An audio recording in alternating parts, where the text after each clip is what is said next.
Welcome, welcome. This is the last video in this series of understanding yourself. So pull up your natal chart and let's talk today about your Ascendant, your Lilith placements, and your Chiron. I think this would conclude all the knowledge that I will share, because all the other placements are, even though it's somewhat important, but it's not as important as the planetary placements. And Lilith is not really a planet, it's a fixed point in the sky. Chiron is also not really a planet, but I think these are important to know where they are, and I will tell exactly what to look for. Now, all the other placements, all the other videos I will put in the description of this one, so you can kind of acquaint yourself with what your strengths and weaknesses. To know what you were born with is actually somewhat important. For centuries and centuries ago, all the kings, all the important influential people always had their natal chart drawn, so they know where they stand and what their strengths and weaknesses are and how to work with them. So you could be one of those people as well. Build your natal chart. It's easy. You can do it online. It's free. And you just need to know the information. Now, let's start with Ascendant. Now, Ascendant is your first house. So that's where they call it Ascendant, rising. It's your first house. Basically, from that point, the houses start showing. So if you look at your natal chart, you will see a little circle, and there is 1, 2, 3, 4, 12, like this. So rising is always the first house, where the houses start. Now, what you need to look in, rising is always the first house, so you don't look at the houses. Now you need to look at where your Ascendant is and who is the ruler of your Ascendant. So, for example, my Ascendant, the rising, is in Cancer, and the ruler of Cancer is Moon. So my life, I live by the Moon. The Moon changes its phases. I change kind of my approach to life. I'm always I depend on the Moon. So my life depends on emotions, depend on Moon. So this is important to know, and I will go through all of them so you will know what your strengths and what your weaknesses are. Now, Ascendant is hard to find. You need to know precise time of your birth. Why? Because there is 12 ascendants in a 24-hour span. So every 2 hours it changes. You need to know exact minutes. You might be 5 minutes off and you will have a different ascendant. So usually really professional astrologers, they will look at your important events in your life, and they will find that time. Like, for example, on the little kind of the little label that I was born with, when a child is born, they usually put like a little label with the time and with the time of birth and how much the child weight and the length, the height. So on that one, it says that I was born at 8:50 p.m. But in fact, my astrologer says that I was born at 8:48 p.m. So you see, it's only 2 minutes, but still, it's important. Now, if you don't have the precise time, you can just look at what they put over there. It could be just a few minutes off. Now, you will never find the rising if you don't have the time, but it's kind of important, because from the rising you can find out what your houses are, and as you see from other videos, it's kind of important, especially when you look at social plans. All right. So let's start with the Ascendant in Aries. Now you look where your Ascendant is on the, not on the house, because it's the first house always, but in what sign. So Ascendant in Aries. Oh, also your Ascendant and rising is how you come off in front of others. So this is what people see in you. As I said, I'm Ascendant in Cancer, so people see this kind of soft, nurturing kind of person in me. They don't even know that I have a stellium in Scorpio. My sun is in Scorpio. So your sun is your core. Your rising is basically what people see in you, what they think you are, and sometimes it could be very deceiving. So, anyways, let's go through all of them, and I will tell you what people see in you based on your Ascendant. So, Ascendant in Aries. The ruler is Mars. So your style of living is very action-oriented. People who have Ascendant in Aries, as you know, if you know those people, they're very action-oriented. They're not going to sit, they're not going to think. Their life is based on actions. Now, People see them as a leader. They come off as very confident. Even if they don't know things, they do still come off confident. They're not afraid of taking charge. They're not afraid to take responsibility. They're not afraid to try anything. So they come off as like this, like they come off very bold and confident, sometimes even a little arrogant. Now, ascendant in the Taurus is the ruler for Taurus is Venus. So the style of life, the focus is basically the whole life is on pleasure, on comfort, on something beautiful. And if you know Taurus ascendants, that's what they are. People see them as grounded, stable, people who love comfort. And if you know any Taurus ascendants, you know that you basically, it's like a comfortable chair. You always know that you can count on them. You know that they don't change much. And that's what it is about them. Now, ascendant in Gemini, the ruler is Mercury. So their pursuit in life is knowledge. If you know these people, you know that they are always, they come off as very social, bright. They come off as curious. They usually have very sharp minds. Their goal is basically to seek knowledge, and they usually seek knowledge through communicating to others. Now, ascendant in Cancer, me, their ruler is the moon, so these people focus on emotions. Their life is basically based on their emotions. When they're happy, everything is good. When they're not happy, everything is not good. People see them as caring, soft, sensitive, and they feel comfortable with them. And as I said, in my life, sometimes people feel too comfortable, and then they find my other side, my core side. And the core side is not as pleasant as they thought I was.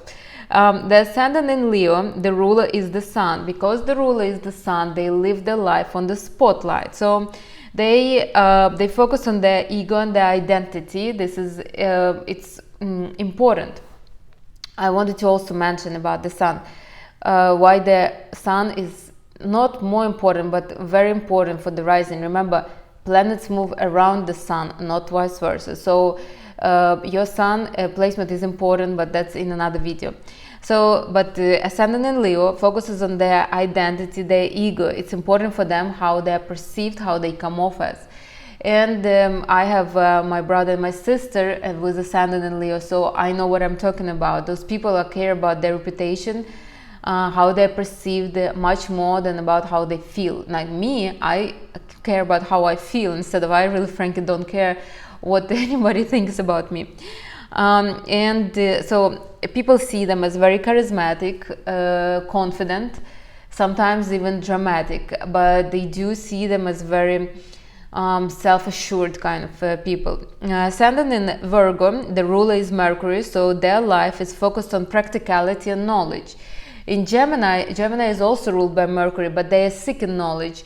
Virgo is more using the knowledge. They're practical. They're using the knowledge for their analytical kind of practicality.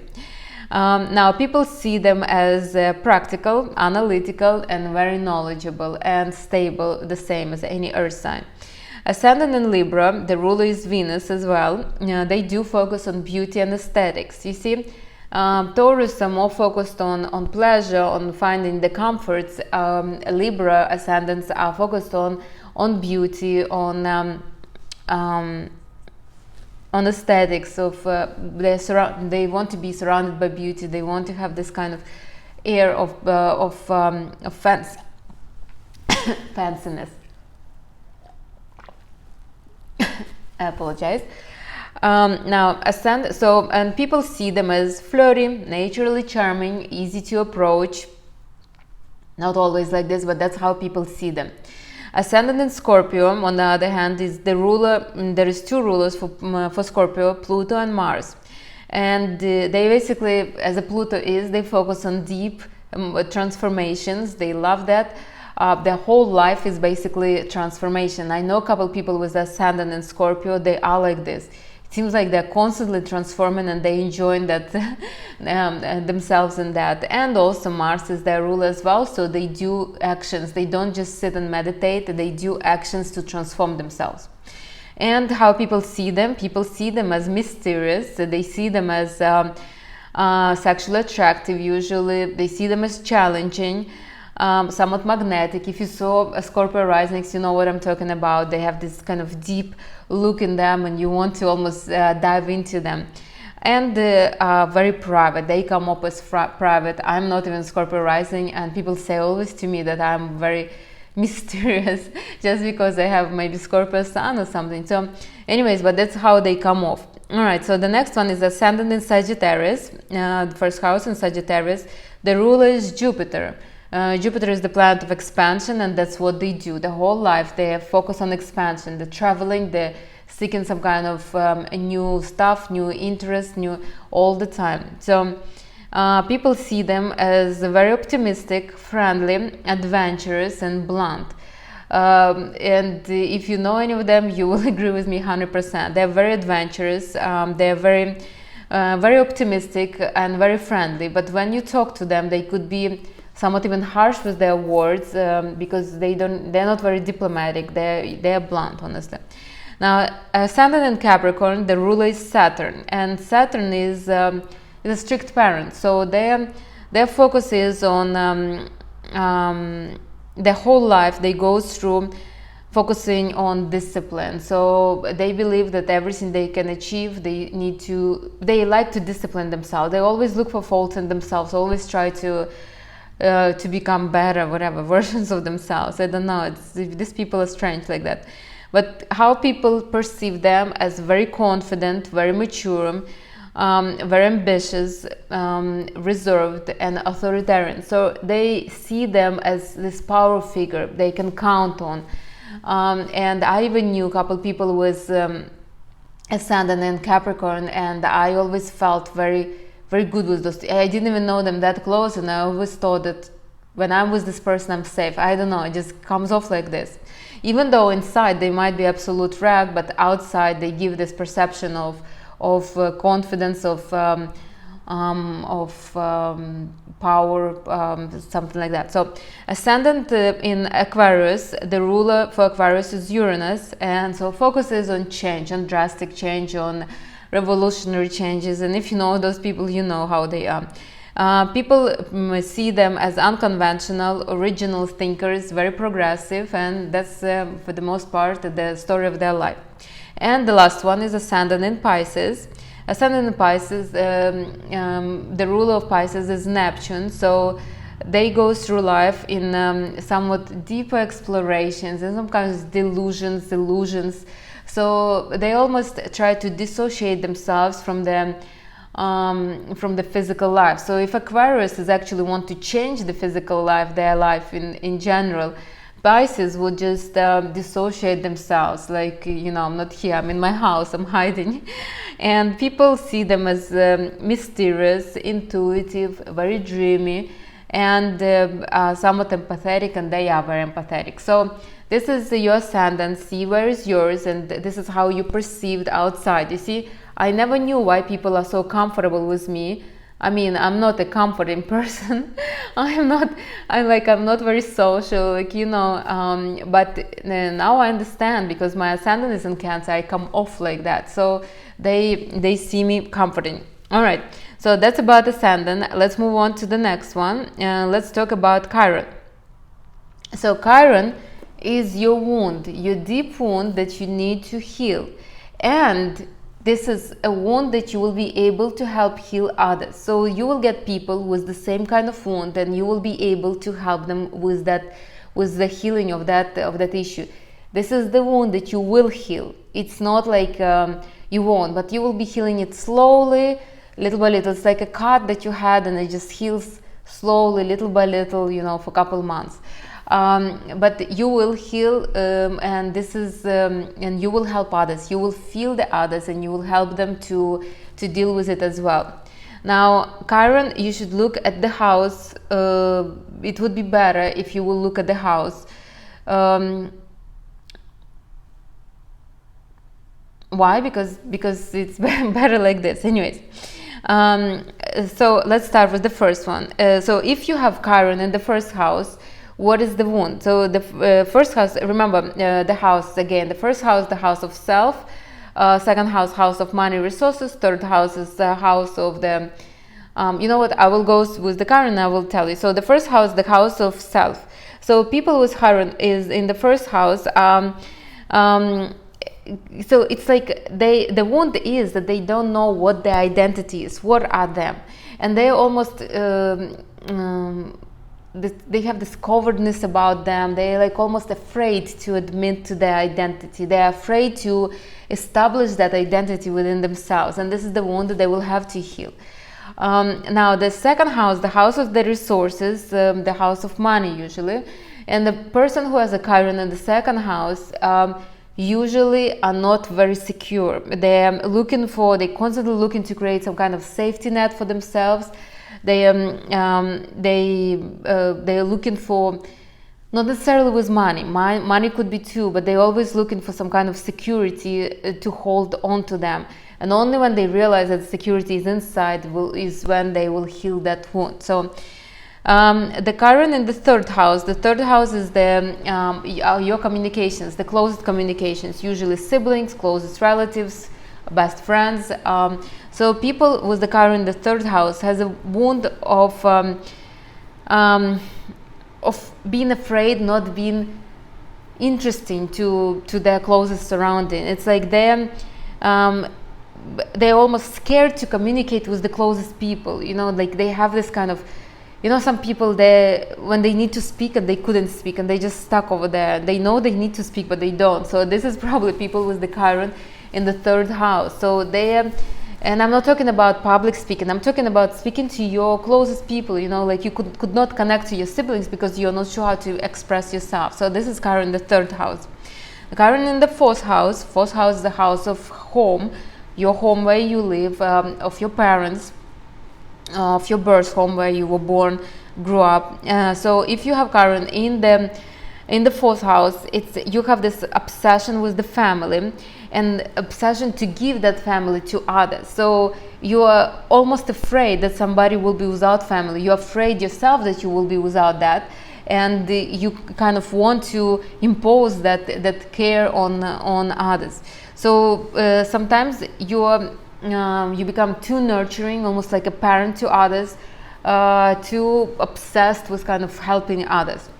The fifth house, Chiron in the fifth house, remember, is the house of children, the house of pleasure, creation, enjoying yourself. So these people usually have difficulties enjoying themselves, and not only difficulty, they almost scared to enjoy themselves. They're almost scared to get into this kind of flow state, and usually they help others, they encourage others to enjoy themselves, but yet they would not allow themselves. So this could be a difficulty for them. Now Chiron in the sixth house. The sixth house is the house of health, house of pets, house of routine. So these people are often, when you have the wound is that you often feel overwhelmed, like you don't know whether you're doing enough for your routine, whether you're doing enough for your health, and you're almost like you're trying to you feel like you're not organized enough, like you're feeling like you need to be more organized, and it's like constant struggle. So you organize yourself, then you don't feel enough, then you do organize yourself, and it's like you're running in circles. And the same with health. So in the seventh house, Chiron in the seventh house, the house of relationship with significant others. So it's a love relationship. Usually these people with the wound, with the Chiron in the seventh house, they have a wound of being afraid to be alone, not to be loved, and so they overgive in the relationship in hopes that the other person will appreciate them. They're afraid that the other person will disappear. They constantly need to work on that, that they are loved, that they are chosen, and they don't need to be afraid. Now Chiron in the eighth house, the house of birth and rebirth, of transformation.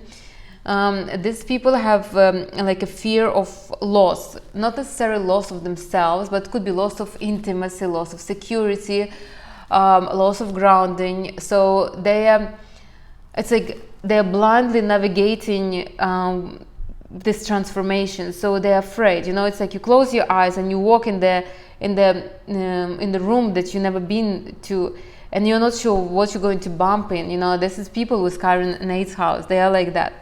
Chiron in the ninth house, the house of education, of traveling.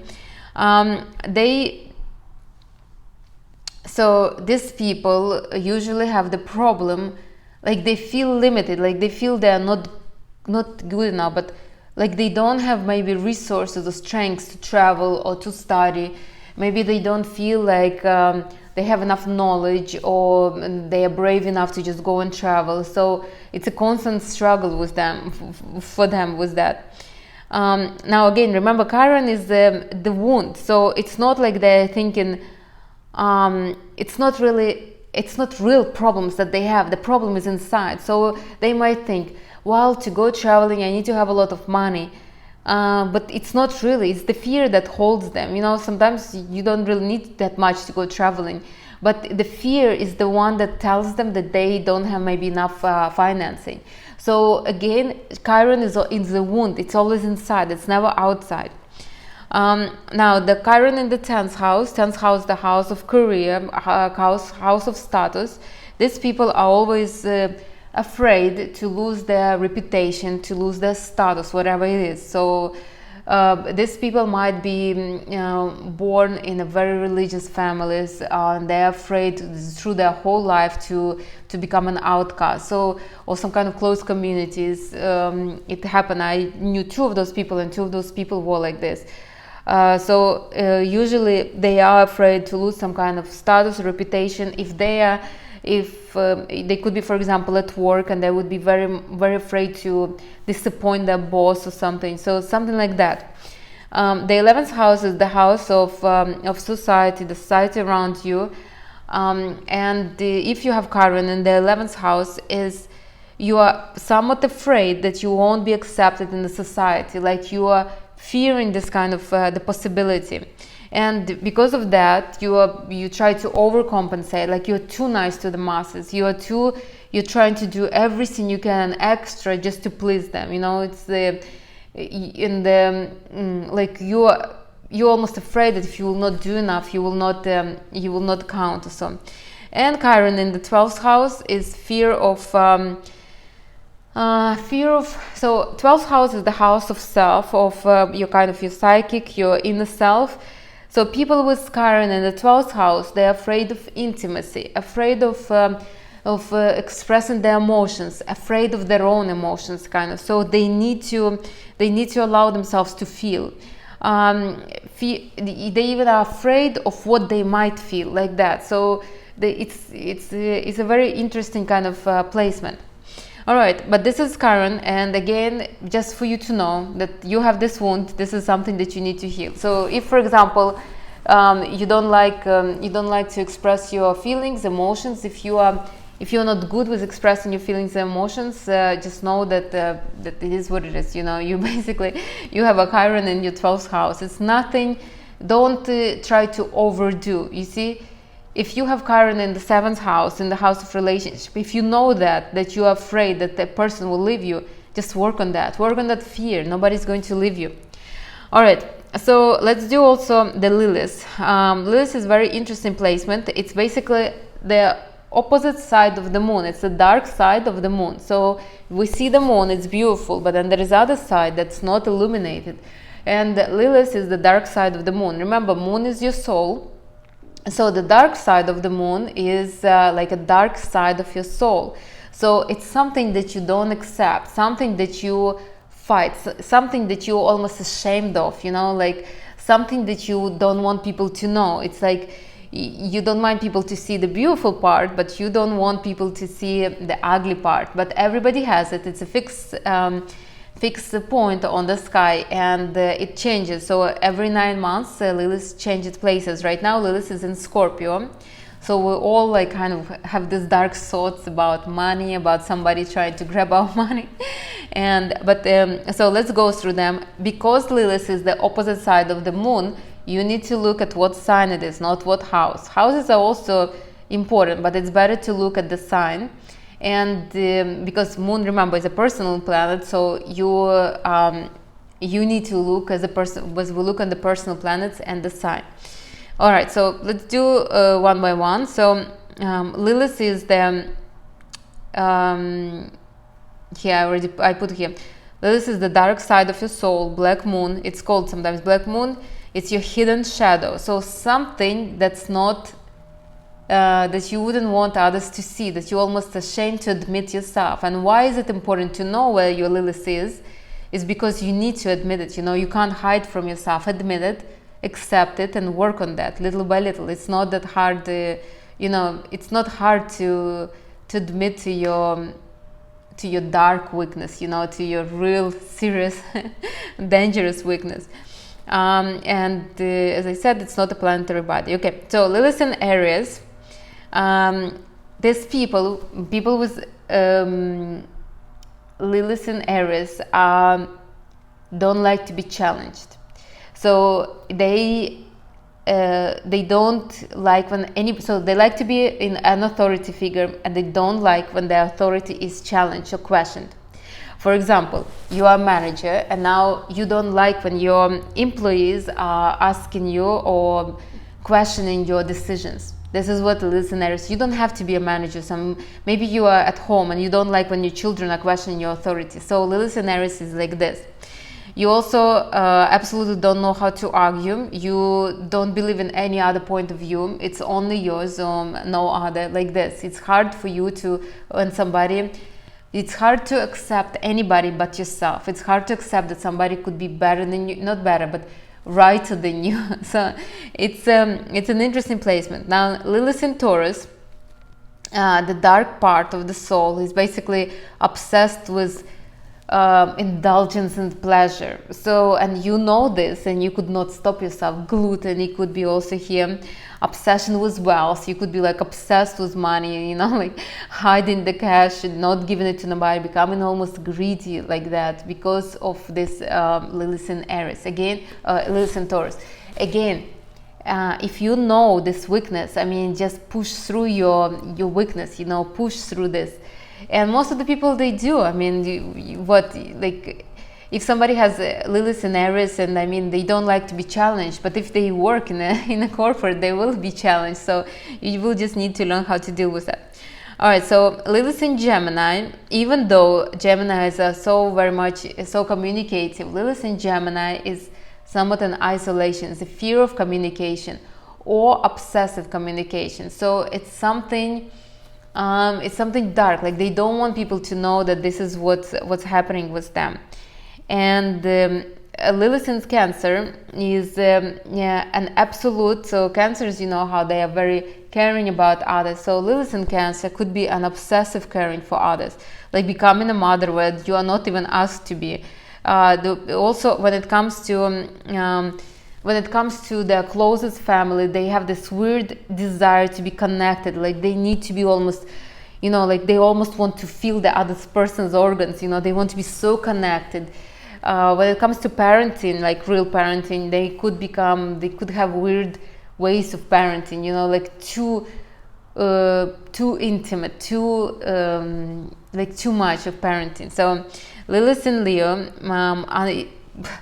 as strange as it sounds, but might be uncomfortable with being in the spotlight. So they might love the spotlight, but they want to avoid it. So they're not sure how to express themselves in that. They also might have like this weird shame. Like they might not be sure about themselves, which is strange, and they don't want people to know that, obviously, because Leo is opposite to that. So Lilith in Virgo is an obsession with perfectionism, and they are so obsessed with perfectionism because they're afraid of criticism. Virgos overall don't take criticism very, very lightly, but if you have Lilith in Virgo, you are almost afraid that somebody would criticize you, so you outperform. You mop the floors 10 times instead of one time.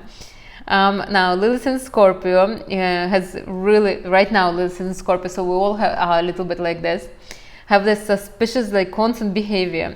They would never trust anybody, like obsessively not trusting. If somebody is like, they check every single communication, they double check every document they sign.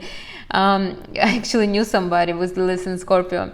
They usually also have this fear of losing money, and often they do.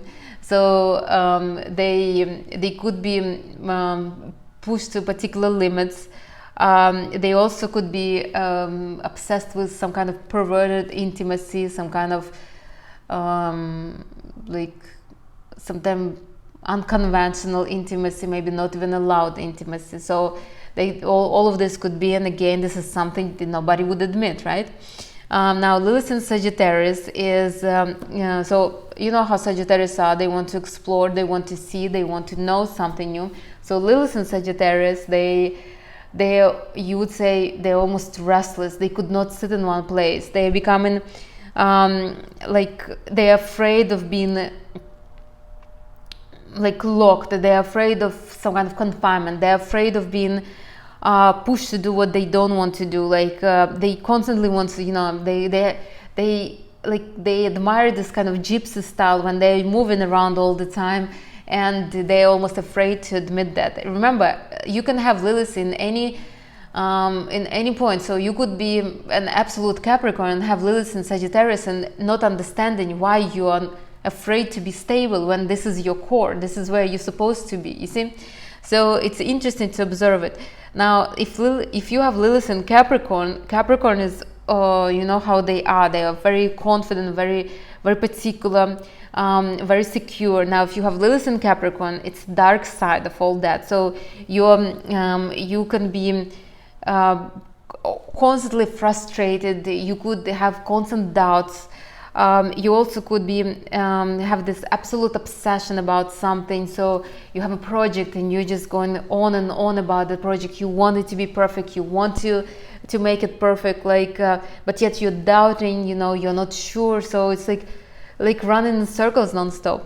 Now, if you have Lilith in Aquarius, this is dangerous placement, because Aquarius is very freedom-seeking, very rebellious, and if you have Lilith in Aquarius, you might have really dark thoughts. You might even want to, I don't know, to do something that is like undermine the authority. You know, to do something that would really. Like you want to fight and get the results, but yet you are ashamed of that. You see, you're ashamed of assuming that power. So you want to change.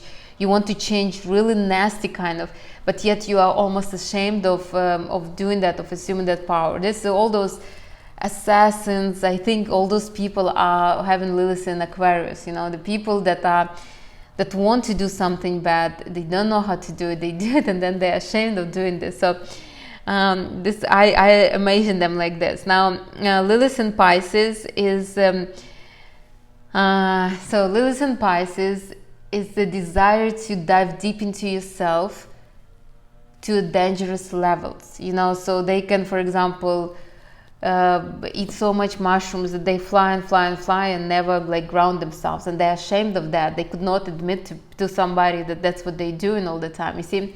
So they take it to a new level and they not sure how to stop with that. So this is basically on Lilith. Now see where it is for you. It is your dark side. Just accept it and just work with it. You know, it's like a wound that you will always heal. Accept what you have with the Lilith.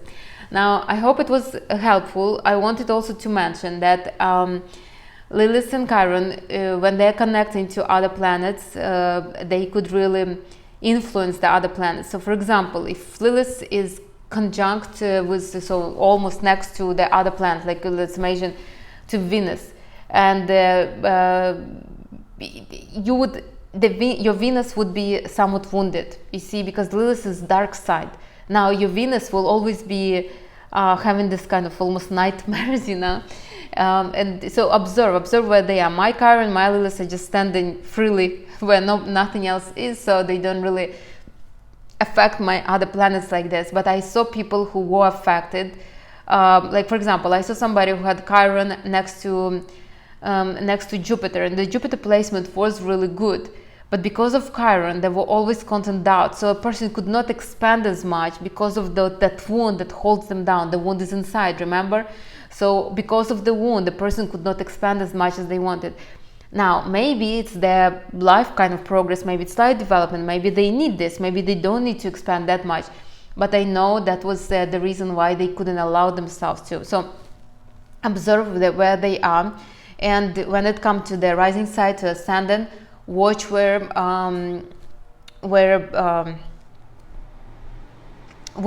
is the rule of your ascendant. Now also I need to mention,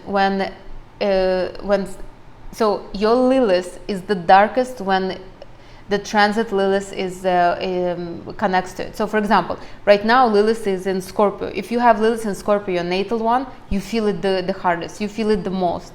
And maybe if you, so the next one will be Lilith in Sagittarius, you might not even notice it at all.